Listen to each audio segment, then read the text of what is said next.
اور کیا بہوؤں بیٹیوں کا تماشا لگایا، اور نیم برہنہ بیٹیاں لوگوں کی شہوانی نگاہوں کے سامنے ہیں، اور باپ بھی کھڑا ہے اور بیٹا بھی کھڑا ہے، نہ باپ کی آنکھوں میں حیا ہے، نہ بیٹے کی نظروں میں حیا ہے، نہ بھائیوں میں غیرت ہے، اور کہتے ہو اللہ کی رحمتیں ہمارے اوپر نازل ہوں۔ یہ تو شکر کرو پتھر نہیں برستے محمد عربی کے قدموں کا صدقہ۔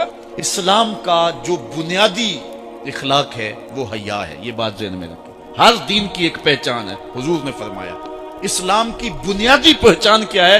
حیا ہے۔ جب ہم نے اسلام کے دامن کو چھوڑ دیا ہے، یہ رسم حنا کے نام سے بدتمیزی یہ کس معاشرے سے ہم نے لی ہے؟ ہمارا تو رب یہ بھی گوارا نہیں کرتا کہ ہفتے کے دن کی تعظیم ہو اور اونٹ کا گوشت ایک بندہ ترک کرے یہودیت کی رسم سمجھ کے، اسلام سے ٹکراتا نہیں ہے، پھر بھی جو ہے وہ اسلام اس کو گوارا نہیں کرتا۔ اور کیا بہوؤں بیٹیوں کا تماشا لگایا، اور نیم برہنہ بیٹیاں لوگوں کی شہوانی نگاہوں کے سامنے ہیں، اور باپ بھی کھڑا ہے اور بیٹا بھی کھڑا ہے، نہ باپ کی آنکھوں میں حیا ہے، نہ بیٹے کی نظروں میں حیا ہے، نہ بھائیوں میں غیرت ہے، اور کہتے ہو اللہ کی رحمتیں ہمارے اوپر نازل ہوں۔ یہ تو شکر کرو پتھر نہیں برستے محمد عربی کے قدموں کا صدقہ۔ اگر ان کی رحمت نہ ہو درمیان میں، ابھی آگ لگ جائے دونوں جہاں میں۔ یہ تو ان کی رحمت ہے کہ پتھر نہیں برستے۔ پچھلی قوموں نے ایک ایک جرم کیا، کسی کے اوپر پتھر برسے، کسی کے اوپر خون برسا، کسی کے اوپر ایسا زلزلہ آیا کہ نیچے والی جگہ اوپر اور اوپر والی بستیاں نیچے، لیکن اس امت پر ایسا نہیں ہوگا۔ اللہ کہتا محبوب تیری وجہ سے نہیں ہوگا، ورنہ حضور نے فرمایا کہ یہ امت پچھلی امتوں کے قدموں پر قدم رکھے گی۔ یہاں تک حضور نے فرمایا کہ اگر کسی شخص نے اپنی ماں کے ساتھ بھی زیادتی کی ہے تو یہ وہ بھی کرے گا۔ اور دیکھ رہے ہیں کیا کچھ نہیں ہو رہا، قبروں سے مردے اکھاڑ کر کے ان کی بے حرمتی نہیں کی جا رہی۔ کبھی ایسا بھی ہوا تھا؟ کیا کچھ نہیں ہو رہا؟ تم کہتے ہو کہ ہمارے اوپر اللہ کی رحمتیں نہیں اترتی، میں کہتا ہوں شکر کرو پتھر نازل نہیں ہوتے، اور یہ صدقہ ہے محبوب کی کالی کملی کا۔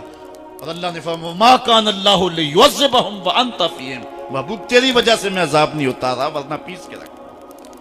تو ہم اپنے آپ کو دیکھیں، اپنے کردار کو دیکھیں، اپنے حوال کو دیکھیں، سر سے لے کر پاؤں تک ہم اسلام میں آ جائیں، چھوڑیں آدھا تیتر آدھا بٹیر، جہاں جی چاہا اسلام کے دامن میں آگے اور جہاں جی چاہا ادھر چلے جائیں، مسجد میں بھی چندہ دیا اور ہوٹل میں بھی شراب پی، رب بھی خوش رہے شیطان بھی راضی رہے، ایسا نہیں ہوگا۔ رب کہتے ہیں نہیں کرے، میرے ہو تو پھر میرے ہی ہو۔ کوئی بھی غیرت مند محبوب نہیں جو ہے تسلیم کرتا کہ میرا محب کسی اور کی طرف نظر اٹھا کے بھی دیکھے، تو رب سب سے بڑا غیرت مند ہے، وہ نہیں چاہتا میرا ہو اور کسی اور کی طرف دیکھے۔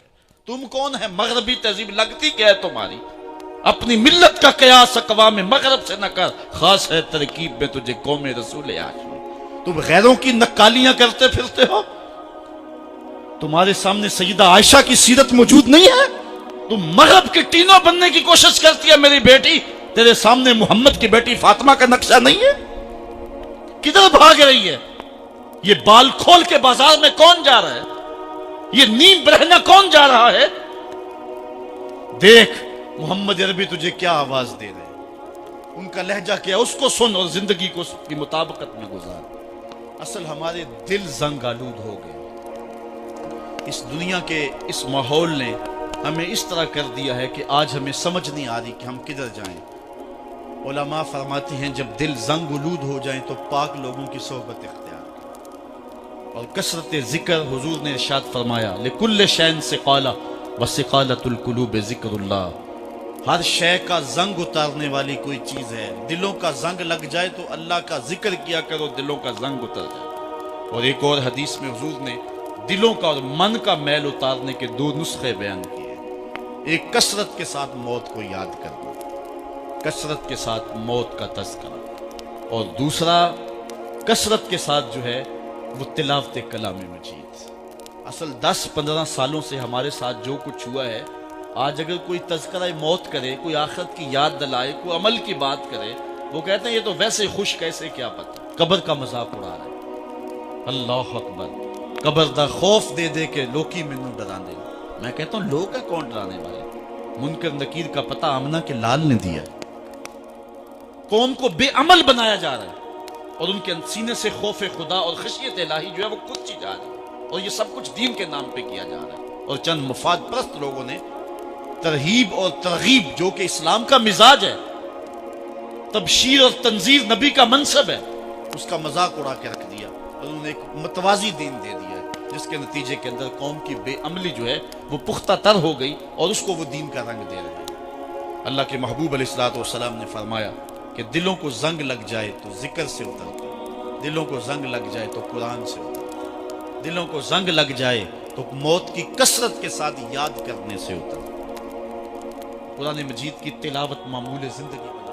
وہ کہتے ہیں کہ چہرے کا پردہ نہیں ہے، ہاتھوں کا پردہ نہیں ہے، پاؤں کا پردہ نہیں ہے۔ شاید وہ اس بات کو جو ہے وہ سمجھنے سے قاصر ہیں کہ یہ محارم کے لیے ہے۔ عورت کا مخصوص اعضاء کا پردہ تو اس کے باپ سے بھی ہے، اس کے بھائی سے بھی ہے، اس کے محارم سے بھی ہے، حتیٰ کہ بیٹے سے بھی ہے۔ لیکن یہ جو اعضاء ہیں ان کا پردہ بھی عورت کے اوپر لازم ہے، چونکہ جو شر پیدا ہوتی ہے وہ چہرے سے اس کا آغاز ہوتا ہے۔ تو میں ایک بات کہا کرتا ہوں کہ یہ جتنے دلائل ہیں، ان دلائل کے جواب بھی علماء نے دیے ہیں، یہ ساری بحث کی جا سکتی ہے۔ میری مائیں بہنیں تصور کر لیں کہ سیدہ فاطمہ تو زہرا کا پردہ کیسا ہوگا، تو ان کے تصور میں حیا میں لپٹی ہوئی فاطمہ دکھائی دے گی۔ بلکہ سیدہ فاطمہ تو زہرا سے جب پوچھا گیا کہ عورت کا صحیح پردہ کیا ہے، تو انہوں نے کہا کہ عورت کا صحیح پردہ یہ ہے کہ وہ کسی مرد کو نہ دیکھے اور کوئی مرد اس کو نہ دیکھے۔ حضرت عبداللہ ابن مکتوم رضی اللہ تعالی عنہ کے سامنے ازواج مطہرات نے پردہ نہیں کیا تو وہ آنکھوں سے نابینے تھے، تو حضور نے اس پر انہیں تنبیہ کی کہ تم نے پردہ کیوں نہیں کیا؟ تو انہوں نے کہا حضور وہ تو نابینا ہے۔ تو فرمایا کہ تم نابینا تو نہیں ہو۔ تو پردہ مرد سے بھی ہے، جہاں فتنے کا امکان بھی ہو، شریعت نے وہ راستہ ہی مسدود کر دیا ہے تاکہ کل کوئی فتنہ کھڑا نہ ہو جائے۔ تو میں سادی سی بات یہ کرتا ہوں کہ پردے کے حوالے سے دلائل کی دنیا بھی ایک بہت بڑی دنیا ہے، لیکن میری مائیں اور بہنیں یہ تصور کریں کہ سیدہ فاطمہ تو زہرا کا پردہ کیا ہوگا، تو یہ تصور کرنے سے ہی طبیعت میں حیا پیدا ہونا شروع ہو جائے گا، اور سیدہ کا پردہ اور ان کی عصمت اور ان کی آبرو کا انداز سمجھ میں آ جائے گا۔ حضرت اسماء بنت امیس رضی اللہ تعالیٰ عنہ فرماتی ہیں کہ میں سیدہ فاطمہ تو زہرا کے پاس بیٹھا کرتی تھی، اور انہیں سب سے زیادہ فکر اس بات کی تھی کہ زندگی میں تو عورت اپنے پردے کی حفاظت کر لیتی ہے، لیکن مرنے کے بعد جب پٹڑے پہ چارپائی پہ اسے ڈالا جاتا ہے تو اس کا جسم جو ہے وہ جنبش کرتا ہے اور وہ مختار نہیں ہوتی ہے، تو اعضاء دکھائی بھی دیتے ہیں، اعضاء کی حیت بھی سمجھ میں آتی ہے، تو یہ بڑا مشکل لمحہ ہوگا جو مرنے کے بعد درپیش ہوتا ہے۔ تو فرماتی ہیں کہ میں نے انہیں کہا کہ جب حبشہ کی جانب ہجرت کی تھی تو میں بھی ان لوگوں میں شامل تھی، تو میں نے وہاں حبشہ میں دیکھا ہے کہ چارپائی کے چاروں پایوں کے ساتھ شاخ باندھ دیتے ہیں اور پھر ان کو درمیان میں جوڑ دیتے ہیں اور اس کے اوپر کپڑا ڈال دیتے ہیں اور یہ ایک ڈولی بن جاتی ہے۔ تو کہتی ہیں جب میں یہ بات بتائی تو سیدہ بہت زیادہ خوش ہوئی، کہا یہ تو ایک بہت اچھا طریقہ سمجھ میں آ گیا جس سے مرنے کے بعد بھی عورت کے پردے کی اور اس کے جسم کی حفاظت ہو سکے گی، کسی کی نظر نہیں پڑے گی۔ تو یہ وہ سیدہ ہیں کہ جنہوں نے اپنے پردے کی حفاظت یوں کی کہ غیر مرد نے انہیں نہیں دیکھا، اور پھر مرنے کے بعد بھی ان کے لیے وہ ڈولی تیار کر لی گئی، رات کی تنہائیوں میں ان کا جنازہ پڑا گیا، اور یہ وہ پاک دامن خاتون ہے جن کا آنچل مہر و ماں نے بھی نہیں دیکھا ہے۔ اور جب قیامت کا دن ہوگا تو حضرت سیدہ فاطمہ تو زہرا 70,000 خواتین کے جلو میں نکلیں گی، تو آواز آئے گی یا اہل الجمع غدوا ابصارکم لأن فاطمہ بنت محمد حتی تمر، اے لوگوں نگاہیں نیچی کر لو، محمد عربی کی بیٹی کی سواری گزر رہی۔ تو دنیا پر بھی ان کے پردے کی حفاظت، بعد از وصال بھی، اور پھر قیامت کے دن بھی۔ مجھے بتائے عورت کیا وہ مغرب کی آوارہ لڑکی کے روپ میں زندگی گزارنا چاہتی ہے یا سیدہ فاطمہ تو زہرا کے پردے کی وارث بننا چاہتی؟ وہ سڑکوں پر لہرا کر چلنے میں فخر محسوس کرتی ہے یا کہ وہ اپنے مخصوص پردے میں لپٹ کر کے تقدس مہاب انداز میں گھر سے مجبوراً نکلنا پڑے تو نکلنا پسند کرتی ہے؟ کوئی بھی شریف زادی یہ پسند نہیں کرے گی کہ وہ مغرب کی حیا باختہ لڑکیوں کی طرح آوارہ مزاج ہو اور اس کی طرف شہوانی اور بھوکی اور غلیظ اور گندی نظریں اٹھے. وہ چاہے گی کہ میں تقدس معاب زندگی گزاروں.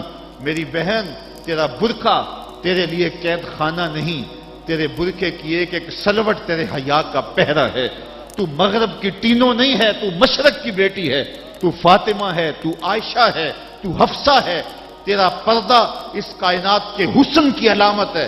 تو سمٹ جائے گی تو امت پھیل جائے گی، تو گھر کو سنبھال لے گی تو امت بحر و بر پہ جاری ہو جائے گی.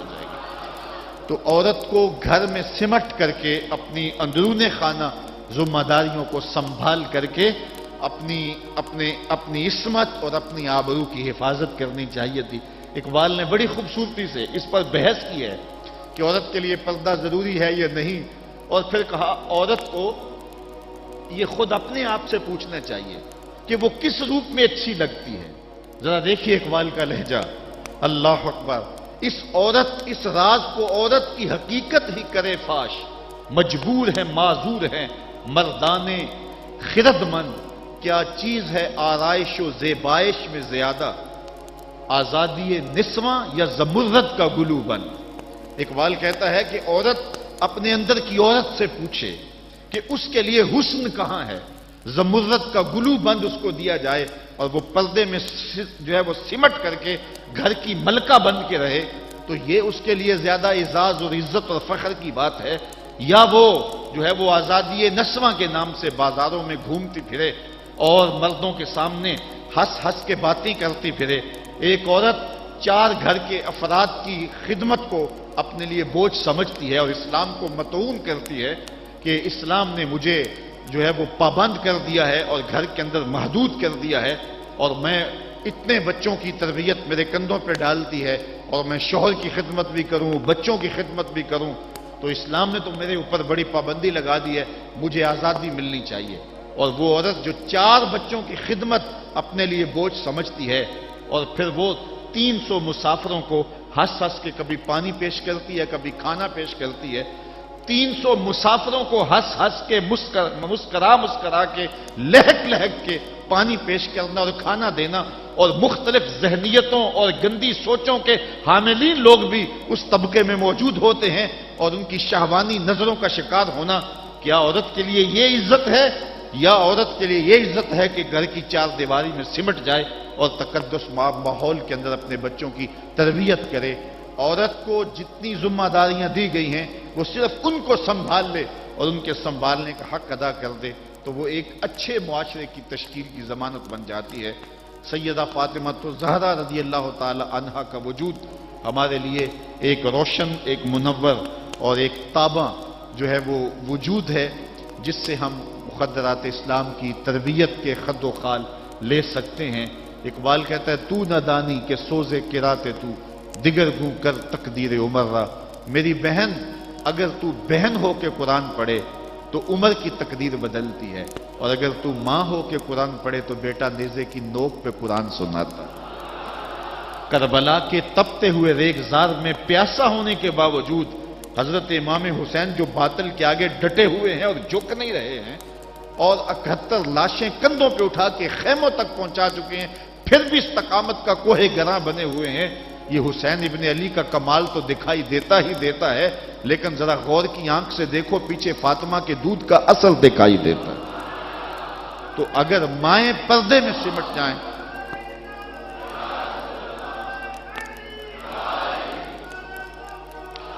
تو یہ حضرت امام حسین کی صورت کے اندر امت کو جو خوبصورت تحفہ دیا.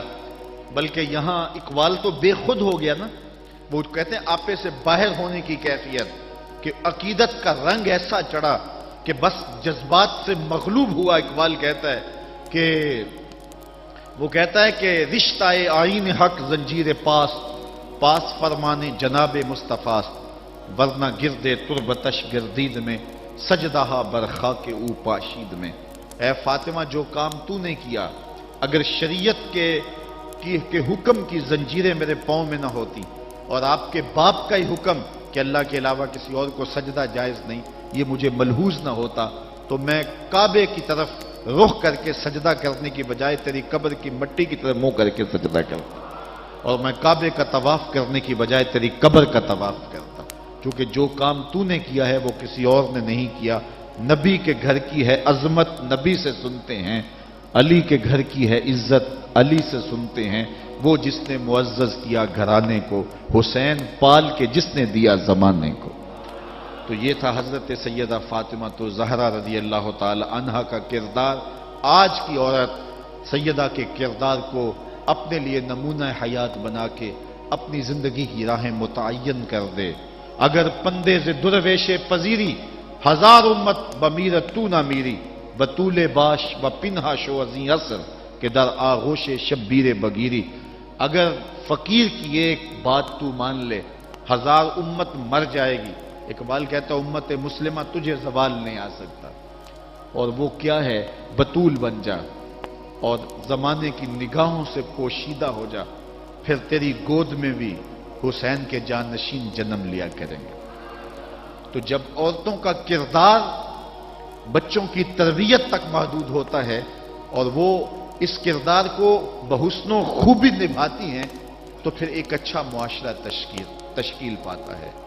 لیکن جب حیا باختگی زمانے کو جکڑ لیتی ہے تو پھر قومیں اپنا وجود کھو دیتی ہیں۔ ہمیں ان تمام اسباب پہ غور کرنا چاہیے جس نے اس امت کو عروج سے زوال کی طرف دھکیل دیا، تو ہمیں ایک سبب یہ دکھائی دے گا کہ مخدرات اسلام کا جو کردار تھا، جو ذمہ داریاں تھیں، وہ اس نے پھر ادا جب کرنا چھوڑ دی اور اپنے دائرہ کار سے باہر آ گئیں، تو پھر وہ ذمہ داریاں نہ نبھانے کے سبب امت روح بزوال ہوئی۔ گھروں میں بیٹھ کر کے ماؤں نے تربیت کی تھی۔ ہم نے دور اسلام کے اندر بڑے بڑے مشکل حالات دیکھے ہیں۔ مشکل حالات میں جب اسلام پہ سخت سے سخت وقت آئے، لیکن جب درگاہیں بند ہوں گی، جب خانقاہیں بند ہو گئیں، جب مدارس دینیاں بند ہو گئے، جب اذانوں پہ پابندی لگ گئی، جب بہت کچھ ہوا تھا، لیکن ماں کی گود کی درسگاہ تو کبھی بند نہیں نہ ہوتی ہے۔ تو ماؤں نے اس وقت دین کو زندہ رکھا۔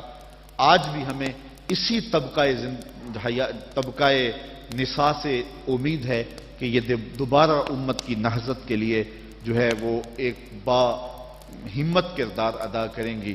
اللہ تعالیٰ خواتین اسلام کو حضرت سیدہ پاک کے اسوہ نور کی روشنی میں اپنی زندگی گزارنے کی توفیق عطا فرمائے۔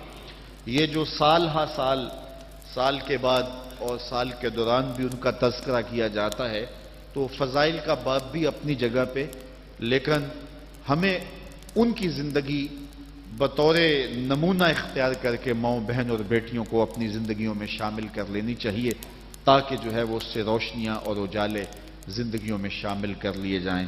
اللہ تعالیٰ اپنی خاص رحمتوں سے ہمیں مالا مال کرے۔